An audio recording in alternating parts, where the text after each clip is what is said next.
Welcome to the HC Insider Podcast, a podcast dedicated to the commodities sector and the people within it. I'm your host, Paul Chapman.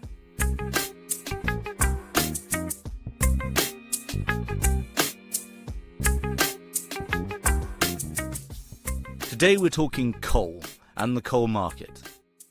2022 was a record year for coal consumption, yet little to no new supply has come in the market, as a result primarily of the energy transition. This has led to incredible volatility, huge opportunity for traders, and unfortunately, much more CO2 released into the atmosphere. What is the coal market? Who are the producers? Who are the consumers? Who are the traders? And is the coal market the canary in the mine when it comes to hydrocarbon products in a decarbonising world? Our guest is Hayn Park. Hayn is currently the head of European power and gas trading at DRW, a multi-strategy proprietary trading firm. Hayn has had a long career in energy trading. Hayn has a particular interest in the role of power markets in the global landscape and the changing relationships across commodities driven by the energy transition. I should note that the views here expressed are Hayn's own and do not represent necessarily those of his organisation. And as always, if you enjoy the show, please do leave us a positive review, and I hope you enjoy the episode. Hayn, welcome to the show. Thank you. So I'm excited to have this conversation. We're finally doing an episode on coal, which is a fascinating story, both as a consequence of energy transition as well as deglobalization and energy security, that's the story that's going on in Europe. And I think it will surprise many, kind of the journey coal's had over the last couple of years, and is somewhat, I think that some of the thesis we're going to outline today is that indicative perhaps of the next rank of fuels, hydrocarbon fuels that are going to be affected by energy transition, like oil, for example. But let's start at the start, which is, can you just get us all on the same page about what we mean when we're talking coal? So this is a very rich product in terms of whatever different types of coal there are and so on. So what I'll try to do is give a very, very rapid 30,000 feet up in the air overview of what the space is. So the main differences in coal are really the energy content and the impurity levels that are found in the coal. The energy content, we refer to it as calorific value, or CV. And the higher the CV, the higher energy content there is. So when you burn it, you just get more BTUs out of them. At the highest rank of these is what's called metallurgical coal, or coking coal. And this is used for combining with iron ore to make steel, so that you have a sense of how much stuff it's actually used to make a ton of steel. To make 1 ton of steel, you need 0.75 tons of coking coal. So it's quite a lot by volume to make that ton of steel. That's the main use for this kind of high purity, high calorific value coal. In the middle bit is what we call thermal coal, and it's called that because it's the main fuel burned in coal power plants for electricity. And some of it is also blended in kilns to make cement. So the electricity one is straightforward. We pulverize it and we dump it into a boiler, and that makes steam, and that turns the turbine. For the cement bit, again, just to guide the sizes of these things that we have in our heads, to make 1 ton of cement, we need about 0.4 tons of coal of this sort to make that cement for all our buildings. So when you see a building made out of concrete, you can visualize the amount of coal that went into that. Then going down the CV rank, we have something called subbituminous. This is low energy content, again, used mainly in power generation and less efficient. And then the very lowest is what we call lignite, which is not even really black coal anymore like we envision it.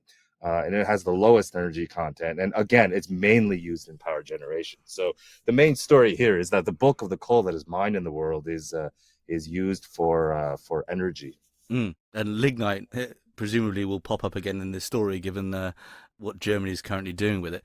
Just before we move on to sort of the supply and demand, what's the problem with coal in terms of CO2 emissions? When we burn it, we release CO2 into the air. That's effectively it. Now we also release other things into the air as well, but it's the CO2 that's front and center in the environmental debate right now, and that's the main problem with it. On an energy normalized basis, it's about double polluting than natural gas in terms of carbon dioxide production. Right. That's pretty succinct in terms of the challenge around coal. Okay, so let's move on to supply and demand. Like, who's producing this? Who's consuming it? Can you just help spend some time on that picture for us?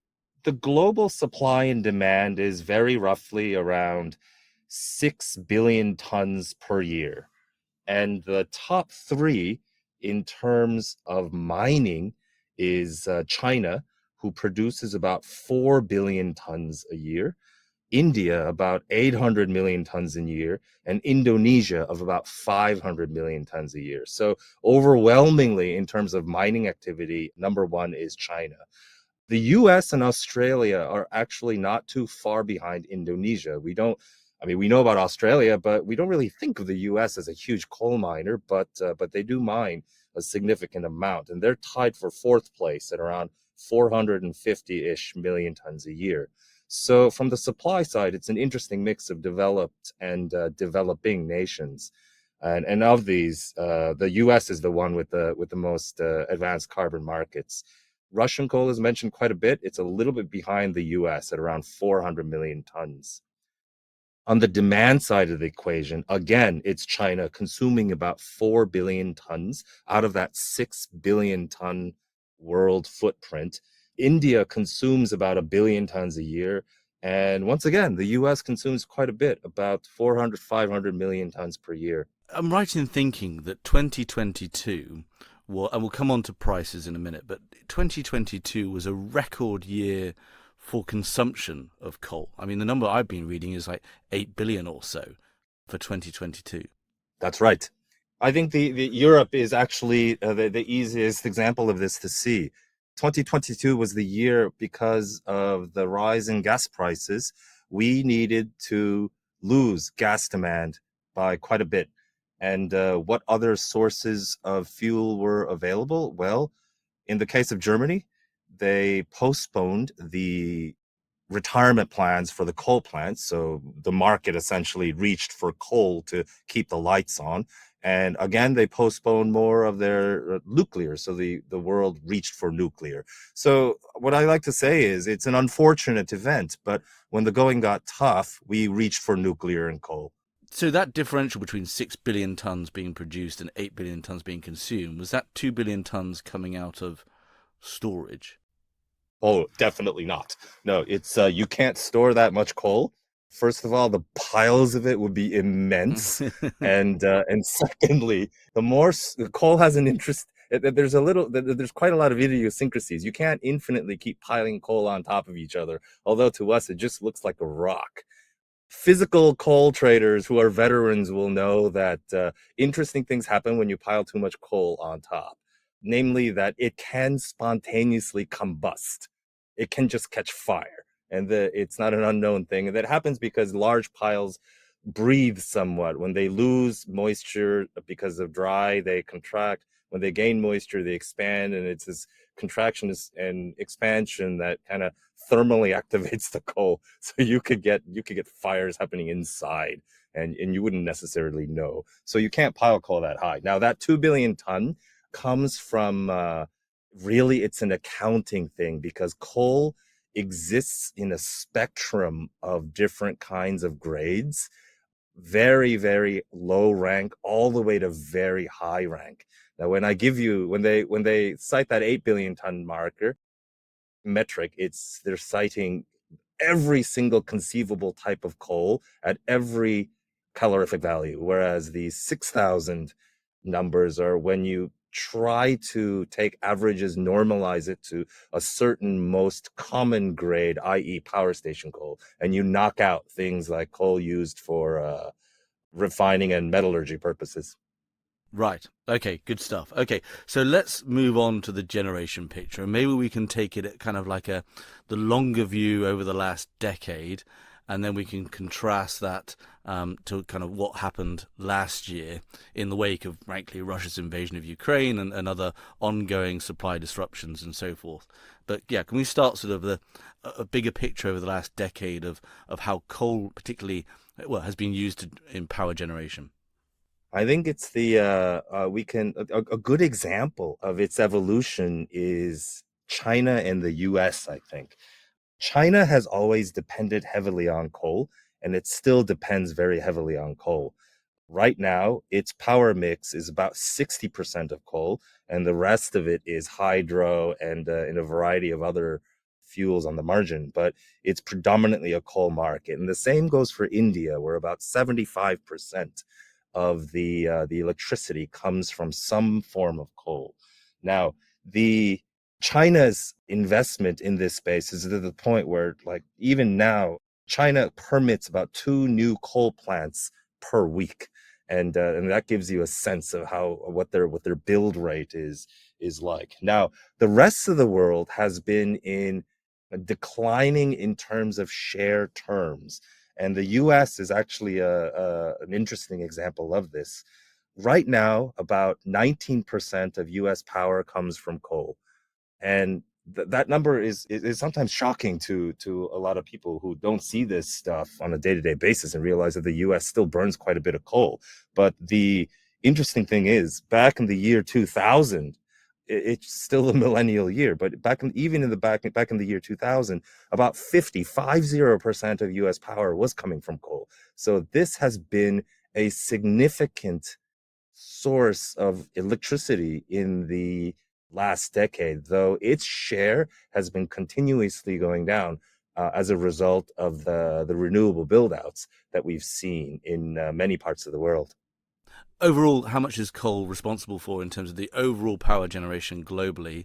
And then can you weave in and help us understand a little bit, like, for example, India? What are the other consequential coal consuming nations? If you look at it in terms of primary energy consumption, and here I'm going to that wonderful BP statistical review notes. In terms of primary energy consumption, i.e., which includes liquid fuels and all sorts of things, it's 30% for the entire globe, 30. So it's still a significant number. Now, if you remove all the things like transportation and only focus on the power sector, it comes to about 37% of electricity generation for the whole world. And we get that average of 37% when we average numbers like 19% in the US and 75% in India. So the range for that is very large.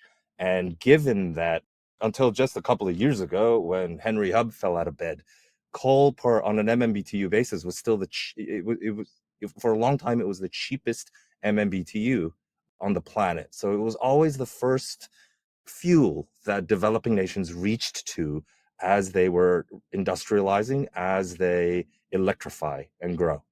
Going, I guess, using the US and Europe, and again, I'm kind of like trying to carve out the last 3 years in this incredible story of coal sort of renaissance. Not good for the world, of course, but in Europe and in the US, have we, I assume no new coal plants are coming online. It's extending the life of existing ones.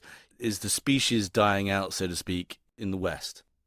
Well, on a share basis, it is, as other things grow out. But it's hard to see an absolute decline, especially looking at what happened in Europe. Europe went from and here I'm specifically talking about the imported coal market, because the only real domestic source of coal that Europe has right now is the German lignite in Germany proper, and the rest of it, all the coal plants in Europe burn imported fuel. Now, they went from a very high level, topping perhaps even like almost 70, 80 million tons per year of imports across various countries, particularly the UK, Germany, and the Netherlands. And since then, around 20, I mean, there was a bit of a COVID effect in there as well, but in 2020 and 2021, that number went into the 30s, almost the high 30s. Since then, it's doubled again, and in this year is expected to hit a number like 60. So it's had quite a bit of yo-yo as we went from, in the early part of 2010 to 2015, declining usage of coal. And this was helped by a little bit of gas, but a lot of it was policy, like the UK deciding to shut down its coal plants, switched them to biomass, also adding an additional carbon tax on top of the carbon fuel, the EUA market that they were already part of. But that was on a downtrend for a bit. And then things turned around in 2022 Right. as the market went back up. And then this year is expected to be high again. Yeah. Yeah. Okay. Well, we'll get there in a minute. Before we do, one final piece of the puzzle to put in place is, can you just help us understand the world of physical trading, and then we can talk a little bit about what financial trading there is available. But how, what is the physical trading of coal? How is that set up? Is it we've lost lots of our sort of vertically integrated miners back, a decade ago, certainly in the US. So, how is coal traded today for the most part? So I'll go back to that 6,000 again. This is plus or minus quite a bit, but I wanted to pick round numbers that are easier to digest. But let's go back to that 6 billion ton global market for coal. Now, of that, 5,000 of it is actually domestically mined and domestically consumed. So coal is mined, it's put into a truck, and then that's trucked somewhere, and then it is consumed. Almost all of it in country. So those are trades that are dominated by whatever the national companies are, or the various private enterprises that are involved. So that's not the traded market that we see. The traded market that we see is just a fifth of that.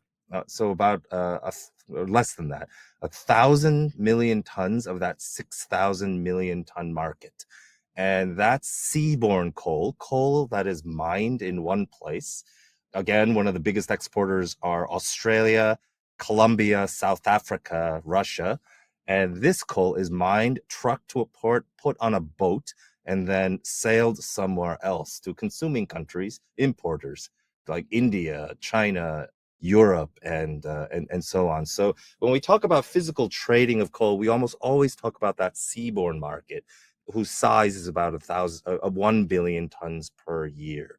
And that's a market that is dominated by the trading houses and the mining companies. These are names that are familiar to everybody in the industry, like the BHP Billotins, the Glencores, Teck, and so on. Just give us some sense of the structure of that trade. Are these long-term supply deals? Is it spot market? To help us just understand sort of the volatility and the nature of the actual trading that happens. We have everything. Some of it is in long-term deals. For example, there's an annual negotiation between the Japanese power buyers, so the Japanese power plants, who are buyers of coal from Australia, and they negotiate and they lock in a Japanese fiscal year price for imports from Australia, the miner.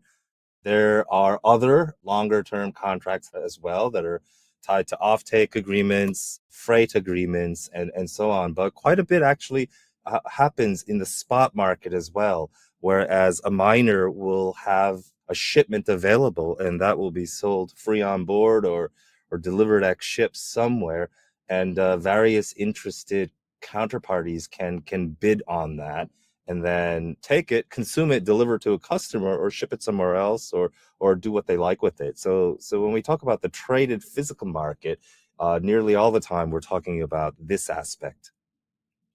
Yeah. Okay. And what about the API, financial trading and the hedging of these coal trades as well? What capacity, what opportunities are there? It's a market that used to be much more liquid 5, 10 years ago. So we have three main benchmarks around the world that are, I should say, the least illiquid. The main one is called API2, which refers to a certain type of purity and certain index that can price into the ports of the Netherlands.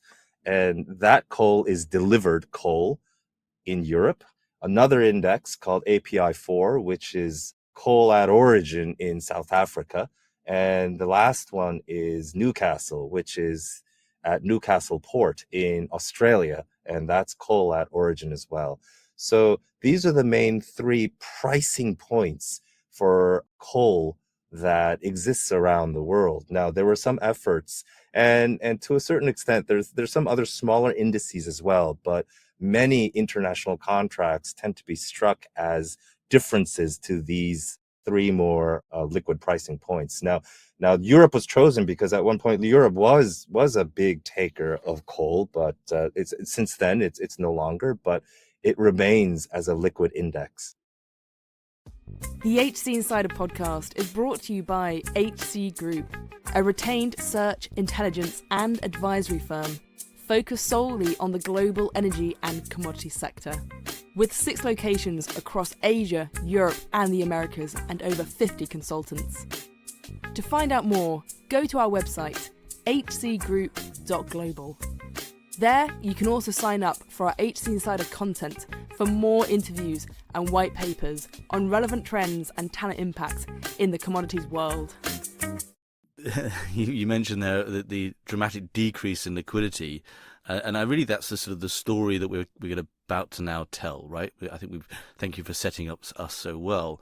So 10 years ago, 15 years ago, coal traders were some of the most successful teams at these trading houses. It was a key team that most of these traded houses wanted to build. You had all of those miners building out capabilities in trading. Then it's a long period of decline, and then the last 3 years have been incredibly volatile for coal. And at that sort of heart sits this energy transition story. And it's indicative, like I said at the start, of kind of what happens to these markets as they essentially degrade through a lack of financing, and we'll come on to that, all these other pressures that are there. And then you sort of throw in Russia's invasion of Ukraine, and you've got this incredible story that in some ways I think is largely unknown by the public. I don't think your average person would say that last year was a record year for coal consumption, and probably be pretty disappointed to hear that. So we're essentially talking as coal as excuse the pun, sort of the canary in the coal mine for these fuels that are on the wrong side of energy transition. Could you sort of help us understand the pressures that have been on coal these last 3 years that have led to this incredible volatility and, frankly, incredible returns for those traders who remain in it, solving problems in time and space for these power generators? Yeah, I think honestly, coal has had everything, including the kitchen sink, thrown at it. In terms of just universal hatred for it is still going strong. That headline of Europe coal burn at recent records would really not fly well at any kind of conference or political gathering or one of the COPs or whatever. But on the other hand, we kept the lights on, right? And that's something that coal has always done well. So I can start with the overall landscape of it. Let's talk about financing aspect of it, and it goes back to the investment. Generally, it's not hard to find these charts that investment in mining have just been very, very poor for the last roughly 10 years. Depending on whose charts you pull up, you can find aggregate levels of capex in mining that on an absolute basis, we're back to levels that they were in like 2010 or 2009, and we're a bigger market and we consume more energy than we did 10 years ago, but we're still stuck at the same absolute number of capex. So there hasn't been any investment in the mining sector in general. And on top of that, coal has been singled out as the worst one, particularly power station thermal coal. One of the aspects of coal has been one of the victims of the ESG investing cycle, and many firms have declared it persona non grata in all of their investment programs. Now, some have carved out exceptions for metallurgical coal because you need that to make steel, and you really can't cut that out of the global economy without even more dire consequences. But thermal coal has not received investment in a long time, so it means that the capex has been low. Any kind of reinvestment has had to come from operations, which has made these coal companies much more nimble, much more reactive to price, and so on. And this is one of the things that has hit the coal market. And the second thing is just an overall the policy lean against it. For example, the plans in the largely successful plan in the UK to divest itself from coal generation. The UK does not burn coal anymore, and Germany wants to get there as well by 2038. And I believe that there is debate to bring that earlier to even 2030. But the developments of the last couple of years have thrown that back into the discussion room as well. So you've got the policy going against it. You've got investing going against it. And the net result of it is that when we look out into the world, the coal market has not seen meaningful supply growth for many years. How is that? Can you just give it? I mean, it's stark, that comment. How does that translate into price last year? Because the price hikes were extraordinary. Oh, it roofed. It went to many $100s per ton. And that's a typical response of a commodity that has not received investment in a long time. Therefore, it has had no flexibility on the supply side. In the oil market, for example, if the prices go high, there are things that you can release. You can pump a bit more. You've got spare capacity here and there, fields with higher strike prices, or even strategic reserves in a variety of different countries. Coal does not benefit from any of that. So what it has to do is, if the demand for it gets too high, it has to go up. Nobody's going to open up a new coal mine simply because the prices are high, because nobody's there to provide you with financing. And the time delay is too long, and the permitting is too long also. So you have to go to destroy demand. And that's roughly where it went. Now, it went hand in hand with gas. So it was the two thermal fuels that rallied along with it, almost in a ratcheting contest to see which one could get rid of demand first. It's been striking. We just had Saad Rahim on talking about how, this is Trafigura's view very much, that, we're probably coming out of a cyclical world for commodities into one of a high volatility, high price spikes, big price off and so forth. And I think as we talked today, coal somewhere around $125 a ton. I mean, it got up to 700, didn't it, last year? I mean, can you just give us some sense of the magnitude of that roofing? It was, well, this word has been used so much that it's almost lost its meaning. Unprecedented. Yeah, I used it because you used it. So. but here we are. I mean, even during the great run up in that was the last run up I remember, which was 07, 06 and 07, when I guess the landscape was, we went from tightening to loosening by the Fed. A wall of liquidity hit us, and everything rallied at the same time. This was the time when Brent rallied to $147. Coal went up with it too, but only to like 200 or 300 or something like that. And the numbers that we saw last year were well beyond that. The other aspect of that financing as well is it's not just capex, right? It's also actually, there's no financing for that 1/5 of the market that's traded as well, right? So that also is having an impact on, you're not seeing many different coal traders spring up, or these large trading houses look to rebuild teams that they might have jettisoned over the last decade or so, right? It really, the whole system is stressed.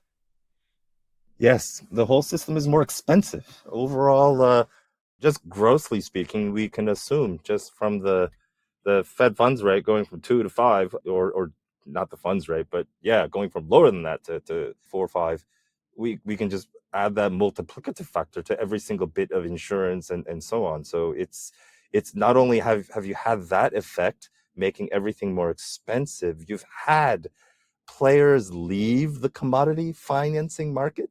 So the available number of service providers has declined as well. Nobody's falling over themselves to finance a coal cargo, especially thermal coal, because even though, like, honestly, it's like a hated child or something, where it produces a full third of the world's electricity, and that you can argue it's providing power to a third of the population of the U.S. of the world. And very easily, you can argue it's a third of the poorest population of the world. Now, it is on a like for like basis the most polluting, but it still provides a lot of power. But it has gotten, people seem to want to forget it Mm. because it's dirty, and therefore it gets a lot of hate.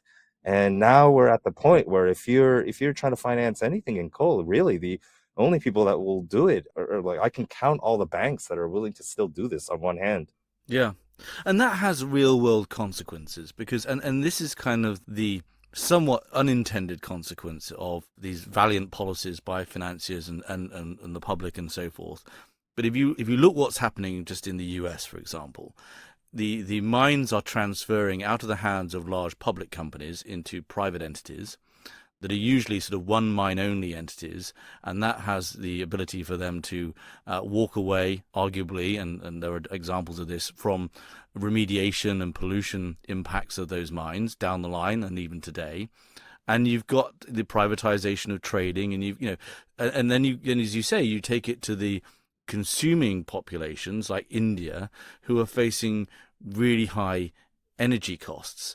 So this withdrawal of funds from the system, this kind of blind eye everyone's turning it to, we end up in a world where Germany's burning lignite, in lieu of nuclear power, and you've got these private mines that no longer have the environmental oversight, perhaps, that they once did, and you've got this much higher cost of power around the world. We've just all come back as HC Group from South Africa, celebrating our 20th year anniversary, and they would have rolling 2-hour blackouts there, partly because the coal that was turning up at the power generation had rocks in it and corruption and so forth, and would break the blenders, and partly because it just wasn't available. I mean, it's creating a real stress point across the world, and it's very hard to see kind of what to do. Yeah, there are a lot of problems in here. It's that you mentioned. Although, let's be fair, although I count myself an ardent supporter of free markets as the best algorithm for finding solutions to things, to match supply and demand in the most cost-effective way. That's what markets do. We match supply and demand at a price point that is the most efficient. I've seen both private and public, vertically integrated, not vertically integrated, do well and then do badly. So there doesn't seem to be a particular solution that's obvious to me one way or another. Like, should we put these hands in the hands of national governments? Should we put them in private hands? Like, in history, we've seen cases, and we can argue both. But one thing that is clear is that aspect of the volatility, because volatility, and here it's price volatility, that goes up when spare capacity goes down, and when spare capacity goes up, volatility goes down, and that's purely a function. Like, spare capacity, I see it as almost safety margin or insurance almost. It tends to dampen it quite a bit. And because if we've done it with intent and with a plan, that's fine. Then we're going to plan. But to reduce the spare capacity in coal markets, in coal mines like this, and not expect the corresponding increase in volatility, I think that's madness. So I do see more volatility going forward for not only coal, but any commodity where we have trailed below averages in terms of investment and technology improvements and all the TLC that these facilities need. And to a particular point that you mentioned, and I'll reiterate it because it's such an interesting one, is the shutting down of the nuclear units in Germany. And what many people think will take up that slack in the short term is coal, and not just coal, but the dirtiest type, most polluting coal that we have on the planet, which is the domestically mined lignite in Germany. Yeah, it also reinforces. So I remember back in sort of 2013, 14, right? So, and we were working with some US coal producers, and they obviously faced sort of the overnight drop in natural gas prices and no longer being the cheapest source for energy. And what was interesting is you can plot a graph back then of proximity to bankruptcy and ultimately bankruptcy is inversely proportional to how strong their trading teams were, right? To be able to manage that period of very high volatility and also to some extent forecast it. And then you look today and you see, the Glencore tech story play out, and there is a trading capability in there that gives Glencore an absolute advantage. And you're also seeing producers of hydrocarbons in general. It's no secret Shell and BP's trading results are just phenomenal, right? This need, as we move into a more volatile world and you get more of these dislocations in time, space, price, form, all those things that commodities do get transformed, having that trading capability is absolutely critical. And, one of the things about coal traders are the world hasn't really made any new ones over the last decade. So it's also a dwindling talent pool as well. But there is a story in there, isn't there, about as we go through the energy transition and that supply gets shut off first, is what we're seeing in copper, we're going to see it in oil, the need to trade becomes almost existential to be able to manage these times. Absolutely. I will not disagree with anything that you just said, being a trader myself. But it is true. It's difficult to attract people into markets like these that seem like fading legacy markets in the rear view mirror, right? When was the last time you saw a headline saying, the future is coal, right? So it's hard to But it's the attract. hottest seat. And we did this episode with Kurt Chapman a long time ago, right? Crude oil, the hottest seat in the energy transition. I mean, given the results, and I know they're not publicized, you could argue that being a coal trader has been the hottest seat in the energy transition in the last 2 years, right? The returns have been Very quietly so. Yeah, astronomical. Yeah. And I can't get anyone to talk about it, right? Because no one wants anyone else joining the party. Oh, I've just painted a giant target on my back, haven't I? But anyway, yeah. So one of the historical examples I love, and it's my go-to kind of benchmark whenever I think through transitions from one thing to another, be it from horses and buggies to the automobile and so on. But because was it Mark Twain? History doesn't repeat, but it rhymes. So there's a lot to be learned in history, and it's one of the observations I love is that when we switched from whale oil to kerosene, that was in the 1800s, and that transition took like 60 years, and there was a 60-year period where the market was reducing its burning of whale oil and increasing its burning of kerosene. And that switch happened because like whale oil apparently smells that bad. It smells much worse than kerosene, which is why people did it. And also it's the ethical humanitarian aspects of whale hunting as well. But there were strong economic arguments for it in addition to. Now, the way that I see the coal transition happening is no matter what we think about Fit for 55, the plans and so on, these transitions take time. And the way that it goes out is with the long period of volatility. And then the way that the whale oil market went out was, an epic rally, and then the whole thing came coming down. And I don't know when that's going to happen. So in terms of coal, I don't know if that's going to happen. I don't know if it does, when it's going to happen. It's hard to get timing for this stuff. But I think we will repeat that lesson as we go through this transition, as supply and demand come off in bits and spurts. Now, what we do see, there are hardly any new mines being opened. It's the private investors are trying to bet. One guy is trying to do his best, open that mine in Australia right now, and constantly running into headwinds. But no one's really expanding these things. There's some expansions going on in China domestically, but they can barely keep up with their 2 plants a week run rate for permitting. So there's not a lot coming on in terms of the supply picture. And the demand picture, we thought we were in a glide path down until last year. So if we think that the world is going to get more geopolitically sensitive, if we think that the world is going to apply a value to security of supply more than we have in the last 10 years, then I can see the demand side for coal being quite uppity compared to the kind of stagnating to even decline supply side for coal. Yeah. Yeah, and again, I think that's the picture that we'll see, as you say, map onto these other transitions. It's been a fascinating discussion. I just want to end with China.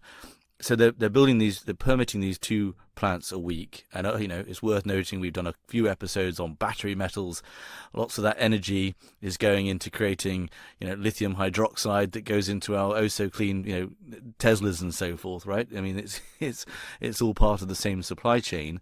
Presumably, China. Do we have any insight onto China production? I mean, how are they going to meet that increasing demand? Is that all going to be domestic and sit within that 5 billion tons that's produced domestically and consumed domestically? I think, and well, this is a guess, right? Because who knows what they're really thinking. But if we use past history as a guide, I think they've been fairly pragmatic about meeting their energy needs in the future. Looking at the best guidance document that you have coming out of China are those publicly available statements for the 5-year plans and so on. There's like they tend to do what they say they're going to do. Now the devil is in the details. You don't know how exactly they're going to do it or the exact path or the timing, but they tend to do everything there. And what they've always advocated is a mix. They have a diversified, heavily weighted to coal still, but they have a wide variety of things in there. They're building coal, they're building nuclear power plants, they're building solar, photovoltaic, they're building solar thermal, they are building wind, they're building all kinds of different things, transmission capacity, and so on. So if you were to, like, I think we've wasted a lot of time in Europe debating which technology to go, whether it's this or that or hydrogen or the other thing or whatever, whereas perhaps what we should have done is just let them all go, which is what China is doing. Planned economies. It makes it a little bit easier. Yeah, and that's how you get to say, let's be clear, it does nothing for the environment. And so if you want to prioritize the environment, which is the tack that Europe has taken, then you absolutely want to go the renewables route, explore things like zero emission fuels and so on. But if you need to prioritize security of supply, which is, I think, the unstated goal of the energy policy of China, then do all the things seems to be the right way. Yeah. Well, it's been a fascinating discussion, and I'd actually love to have you back on this year. And I know your interest lies certainly in the overall European energy mix and how those all have decoupled and coupled, and the trading nature of all of that. So it'll be great to have that conversation as well. But I really appreciate you coming on and giving us sort of the 101 on coal, because I think it's an interesting, slightly terrifying story. So thanks again, Hayn. Thank you, Paul. I'm a big fan of the show. Thank you for listening. If you enjoyed this episode and want to support the show, please give us a positive review on Apple Podcasts or Spotify. To find out more about HC Insider and HC Group, a search and advisory firm dedicated to the commodity markets, visit our website at www.hcgroup.global. There you can find out more about our services and our offices around the world.